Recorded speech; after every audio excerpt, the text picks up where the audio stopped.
Hello बच्चों, कैसे हैं आप? उम्मीद करती हूँ आप बढ़िया और एकदम मज़े में होंगे। बच्चों, आज हम पढ़ेंगे सर्वनाम के विषय में। सर्वनाम शब्द दो शब्दों से मिलकर बना है, सर्व जमा नाम अर्थात सर्वनाम। इसका शाब्दिक अर्थ है सबका नाम। भाषा में सौंदर्य लाने व उसे सरल, संक्षिप्त तथा सुगम बनाने के लिए सर्वनाम का प्रयोग किया जाता है। आइए एक बार परिभाषा जानें सर्वनाम की। संज्ञा के स्थान पर प्रयुक्त होने वाले शब्दों को सर्वनाम कहते हैं। हमारे सामने दो चित्र दिए गए हैं, तो इन चित्रों में श्री राम का जन्म अयोध्या में हुआ है। वे राजा दशरथ के ज्येष्ठ पुत्र थे। उनका विवाह राजा जनक की पुत्री के साथ हुआ। अपने पिता की आज्ञा का पालन करते हुए वे 14 वर्ष तक वनवास में रहे।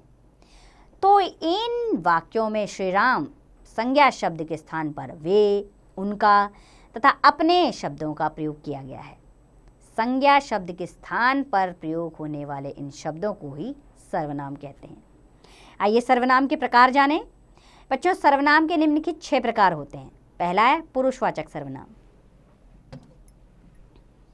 वक्ता, श्रोता तथा अन्य व्यक्तियों के लिए प्रयोग में आने वाले सर्वनाम शब्दों को पुरुषवाचक सर्वनाम कहते हैं। जैसे वक्ता बोलने वाला, श्रोता सुनने वाला। मैं वक्ता और आप श्रोता। जैसे हम, मैं, तू, वह, वे आदि।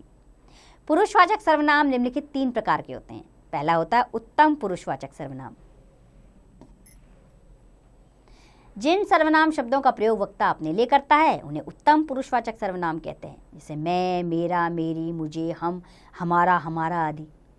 जैसे हमें प्रतिदिन व्यायाम करना चाहिए, मैंने गृह कार्य कर लिया है। तो यहाँ क्या है? उत्तम पुरुषवाचक सर्वनाम, यानी कि अपने लिए प्रयोग हो रहा है। दूसरा है मध्यम पुरुषवाचक सर्वनाम। जिन सर्वनाम शब्दों का प्रयोग श्रोता के लिए यानी कि सुनने वाले के लिए किया जाता है उन्हें मध्यम पुरुषवाचक सर्वनाम कहते हैं। जैसे तुम, आप, तुम्हें, आपको आदि। जैसे तुम्हें मिट्टी में नहीं खेलना चाहिए, यानी कि मैं आपके लिए बोल रही हूँ, तो मध्यम पुरुषवाचक सर्वनाम है। तुम पढ़ने कब जाओगे? और तीसरा है अन्य पुरुषवाचक सर्वनाम। जिन सर्वनाम शब्दों का प्रयोग किसी तीसरे व्यक्ति के लिए किया जाता है उन्हें अन्य पुरुषवाचक सर्वनाम कहते हैं। जैसे यह, वह, वे, उसका, उनकी आदि। जैसे वे विद्यालय गए हैं, यानी कि नहीं पता, थर्ड पर्सन है। वे बाजार गए हैं, न मैं न तुम, कोई तीसरा है। अब दूसरा सर्वनाम है प्रश्नवाचक सर्वनाम।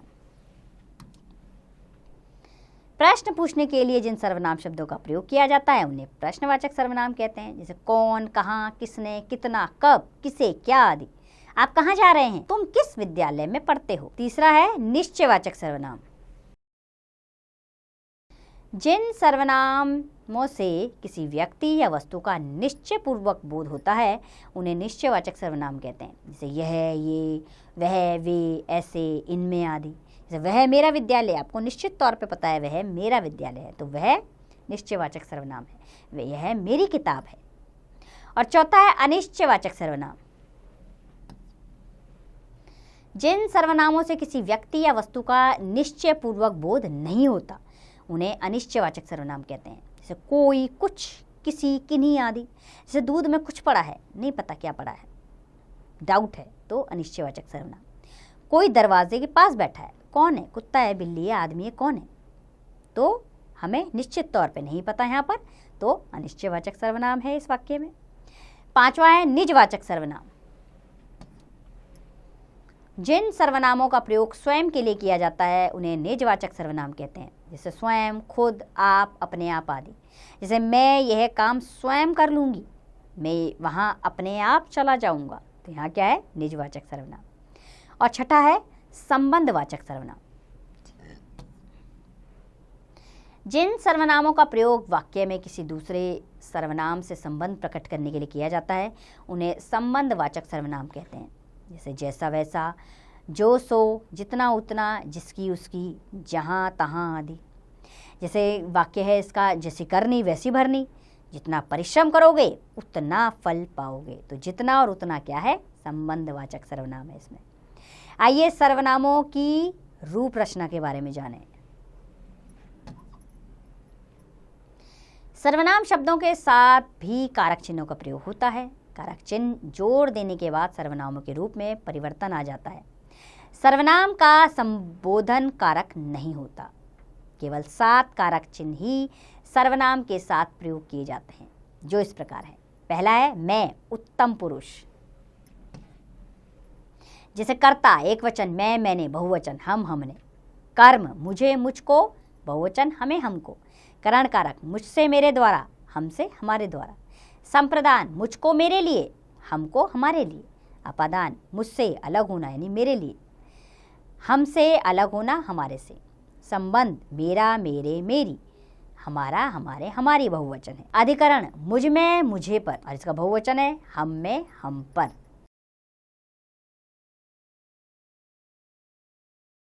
अगला है तू यानी मध्यम पुरुष। इसमें कर्ता एक वचन तू, तूने, बहुवचन तुम, तुमने। कर्म तुझे, तुझको, तुम्हें, तुमको। करण तुझसे, तेरे द्वारा, तुमसे, तुम्हारे द्वारा। संप्रदान तुझको, तेरे लिए, तुमको, तुम्हारे लिए। अपादान तुझसे, तेरे से, तुमसे, तुम्हारे से। संबंध तेरा, तेरी, तेरे, तुम्हारा, तुम्हारी, तुम्हारे। अधिकरण तुझ में, तुझ पर, तुम में, तुम लोगों पर। और है वह यानी कि अन्य पुरुष। कर्ता में क्या आएगा? एक वचन जैसे वह, उसने, बहुवचन वे, उन्होंने। कर्म उसे, उसको, बहुवचन उन्हें, उनको। करण में एक वचन है उससे, उसके द्वारा, और बहुवचन बनेगा उनसे, उनके द्वारा। संप्रदान उसको, उसके लिए, उनको, उनके लिए, बहुवचन। अपादान उससे, उनसे। संबंध उसका, उसकी, उसके, और बहुवचन है उनका, उनकी, उनके। अधिकरण उसके, उस पर, और बहुवचन उनमें, उन पर। आइए इस पाठ से संबंधित ध्यान देने योग्य वाली बातें जान लें। सर्वनाम संज्ञा के स्थान पर प्रयोग होते हैं। सर्वनाम के 6 भेद इस प्रकार हैं: पुरुषवाचक, प्रश्नवाचक, निश्चयवाचक, अनिश्चयवाचक, निजवाचक और संबंधवाचक। पुरुषवाचक सर्वनाम 3 प्रकार के होते हैं: उत्तम पुरुषवाचक, मध्यम पुरुषवाचक तथा अन्य पुरुषवाचक।